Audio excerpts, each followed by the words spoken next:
Aloha, my name is Mike Wooten, and welcome to my Hawaii Teacher Leadership Initiative Capstone Project. Before we get into the project, I'd like to tell you a little bit about myself.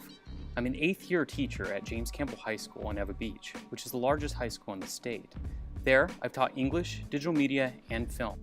I've also taught at small schools like Wailua High and Intermedia, where I taught 7th and 8th grade social studies in addition to senior English. I have an excellence mindset, and I have a passion for social justice. I believe that education is a civil rights issue of our time, and that the quality of our schools reflects the level of equality that we value in our society. I've held leadership positions both inside and outside the school. Inside the school, I'm the Arts and Communications Small Learning Community Facilitator. I oversee collaboration between about 60 teachers as we share best practices and come together to create cross-curriculum integrated projects. I'm also on our induction and mentoring team, where we create the programming and professional development for new teachers. Outside of the school, I'm the executive director of Learning First Hawaii, an organization that I started in order to bring teachers together to give feedback on education policy. The project I decided to focus in on had to do with developing quality teacher professional development. I knew that a lot of the professional development that I went through wasn't of high quality, and I knew that poor professional development was both disenfranchising teachers and leaving teachers that needed training unsupported. In order to tackle this problem, I had to figure out how one teacher could affect change in a complex system in which several different entities shared power and influenced education policy. Some of the most important discoveries I made had more to do with how to gain and influence power than it did with professional development. Attending a training by Leadership for Educational Equity, I learned about how to identify power positions, developing a theory of change, how to form significant relationships with other stakeholder groups so that I could approach things collaboratively, and how to create levers for change that allowed me to move the issues that I wanted forward.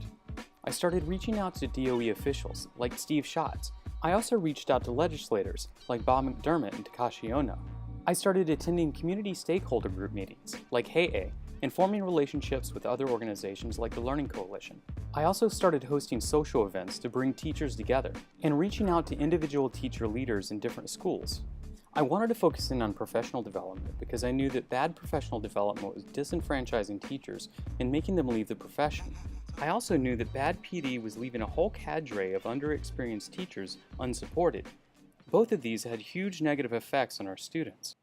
To our students, it showed that our teachers weren't really committed to their communities because they could only be counted on to stay there for a couple years. It also left students with underprepared and undertrained teachers who couldn't deliver the quality of instruction that our students deserve. Upon setting out on this mission, I thought I was looking for a change to the existing professional development policy on the DOE level. But I ended up finding out that there was no policy on the DOE level, and what I was looking to do was create a whole new level of accountability. Without any policy at all, teachers were left to the whims of administrators or curriculum coordinators that didn't really understand their needs and whose responsibilities to the DOE ran counter to those interests in the classroom. Using my needs assessment and thinking about the priorities of my capstone project, I picked competencies that I thought would contribute to my growth and ability to execute this type of project again later on. I picked interpersonal effectiveness so that I could focus on how to form tighter relationships, policy making so that I could craft clear, coherent policy that would appeal to those already in power, policy engagement and relationships so that I could build consensus and partnerships, and group process so that I could bring people together and empower them to express their collective voice. I think that if we can speak with a collective voice, then we can empower the teaching profession to address policy issues that teachers haven't historically been able to affect. While that means that I'll have to work with DOE officials and legislators later, right now, my priority has to be on working with teachers.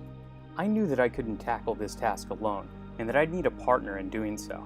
Meg McCormick, a teacher at SEEKS and former Teacher of the Year, stepped up to the plate and was absolutely heroic in the level of responsibility and ownership that she took over this project with me.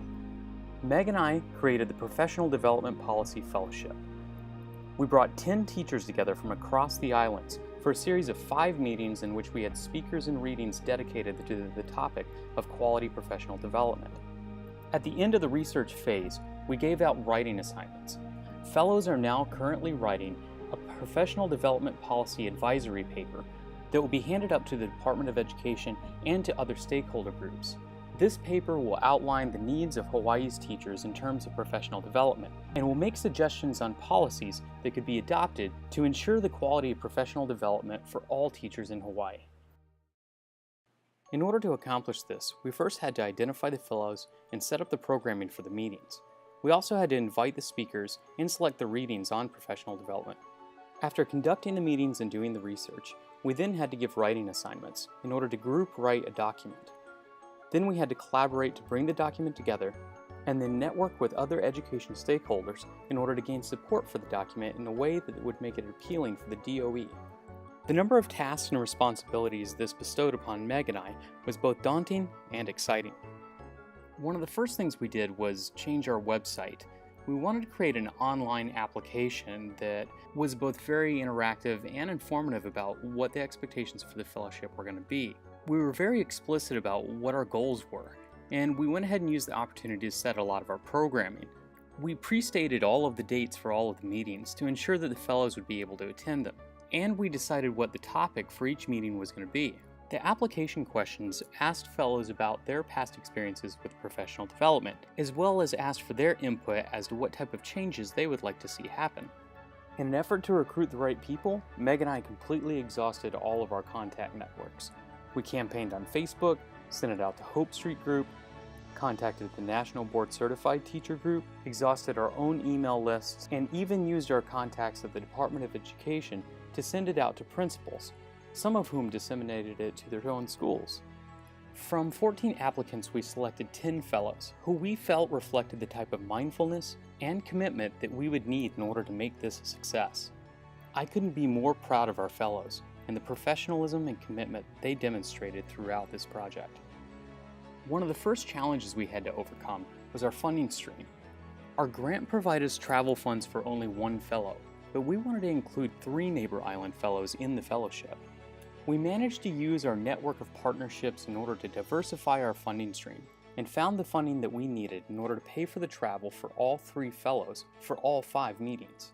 I want to take a minute just to thank the NEA and HSTA for their financial support of this project. Our third funder wished to remain anonymous. We're going to honor those wishes. I wish that I documented each one of our meetings with photos and videos, but unfortunately all I'm left with is our framework. I guess we were too wrapped up in the work at the time. We outlined who our speakers were going to be and what the focus of each meeting was going to be. We also designated all of the readings and the intended takeaways. We called upon all of our contacts on the Board of Education, within the DOE, at the UH School of Education, and at individual schools to find out who the best people in Hawaii would be to speak with about the topic of professional development. Our guest list included Harvard graduates, charter school leaders, technology experts, professional development consulting companies, HSTA representatives, and University of Hawaii School of Education professors. We also created a program folder for our fellows and started lines of conversation on specific topics. Inside of our meeting folders, fellows were able to refer back to the research readings that we did. They were also able to fill out quality surveys and reflect back on some of the takeaways for each individual meeting. As the fellowship went on, we built up libraries of feedback and thoughts and ideas that the fellows had about how we could change professional development policy in order to meet their needs better. Everything that we did had a heavy research base because we knew that that was going to be appealing to the people that we wanted to present this policy to. The contradictory and sometimes vague nature of some of the research was troublesome for a lot of our teachers, but one thing was for sure, there was certainly no shortage of it. We found great resources from the DOE itself, resources that they had written but weren't actually using to design or inform their professional development policy. At the end of the series of meetings, fellows were given writing assignments on topics surrounding the issue of professional development that they found particularly interesting to them. That will move this project into its next phase. We're going to use the template that we created last project when we created a policy advisory paper on the issue of student attendance. The document will include an executive summary and a problem brief, and then clearly outline both principles and specific actions that schools and the Department of Education could take in order to better support quality teacher professional development. At that point, I'll have to rely on my networking skills and partnerships in order to build consensus for change. and then try and affect it at a high level. The conclusion of the fellowship, and being at a point where I'm moving on to promoting the policy, brings an interesting question about what constitutes success. In terms of having a document, after having seen the fellows' thoughts and ideas that they're going to include into it, I'm confident that the document's going to be quality, and that does constitute a success. I feel like there was a proof of concept as well. We demonstrated that you could put teachers together and collaboratively write a policy. I feel that my personal growth goals were met as well. If I were to do this project over again, I'm sure that I could do it better. I learned that I needed to start further out in forming the relationships that I needed with speakers and location providers.